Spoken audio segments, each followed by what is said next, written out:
بسم اللہ الرحمن الرحیم۔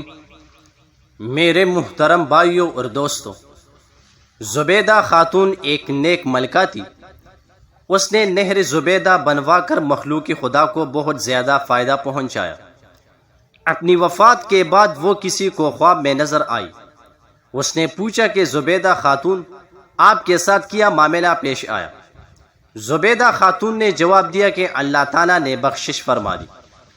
جواب سننے والے نے کہا کہ آپ نے نہر زبیدہ بنوا کر مخلوق خدا کو فائدہ پہنچایا، آپ کی بخشش تو ہونی ہی تھی۔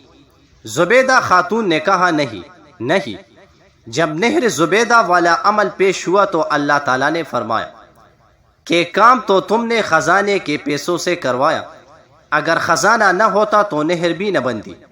مجھے یہ بتاؤ کہ تم نے میرے لیے کیا عمل کیا ہے؟ زبیدہ نے کہا کہ میں تو گھبرا گئی کہ اب کیا بنے گا، مگر اللہ نے مجھ پر مہربانی فرمائی۔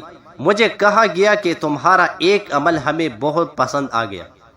ایک مرتبہ تم بھوک کی حالت میں دسترخوان پر بیٹی کھانا کھا رہی تھی کہ اتنے میں اللہ اکبر کے الفاظ سے اذان کی آواز سنائی دی۔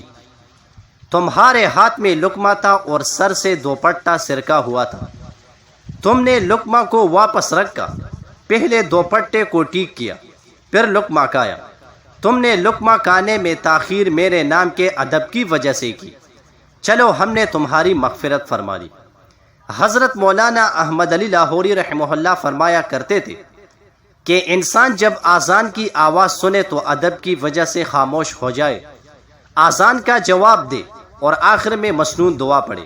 میرا تجربہ ہے کہ اذان کے ادب کی وجہ سے اسے موت کے وقت کلمہ پڑھنے کی توفیق نصیب ہوگی۔ زیادہ نیند انسان کو قیامت کے دن فقیر بنا دیتی ہے۔ حضرت سلیمان کی والدہ ماجدہ نے آپ سے فرمایا کہ پیارے بچے رات کو بہت نہ سویا کرو، رات کی زیادہ نیند انسان کو قیامت کے دن فقیر بنا دیتی ہے۔ قرآن کی فضیلت۔ قرآن ایک حکمت بھری کتاب ہے۔ قرآن حق و باطل کے امتیاز کے لیے ہے۔ قرآن نصیحت کی ایک آسان راہ ہے۔ قرآن ہر قسم کے فیض و برکات کا سرچشمہ ہے۔ قرآن ایک فیصلہ کن قوت ہے۔ قرآن کوئی ہنسی کی چیز نہیں ہے۔ قرآن ہی انسان کو چشم بنا دیتی ہے۔ قرآن میں شفا اور رحمت کے دریا بہتے ہیں۔ قرآن نے انسان کو علم و حکمت عطا کیا۔ قرآن انسان کو تاریکی سے روشنی کی طرف لاتا ہے۔ قرآن سلامتی کی راہ کھول دیتا ہے۔ قرآن ایمان کا سرچشمہ اور عمل کا مرکز ہے۔ قرآن رہنمائی اور لیڈری کے حقیقی گھر بتاتا ہے۔ قرآن انسانی ضروریات کے مسائل بیان کرتا ہے۔ قرآن فکر و عمل کی راہ ہموار کرتا ہے۔ قرآن سے مسائل زندگی سیکھو۔ قرآن کی تصدیق پچھلی الہامی کتابیں کرتی ہے۔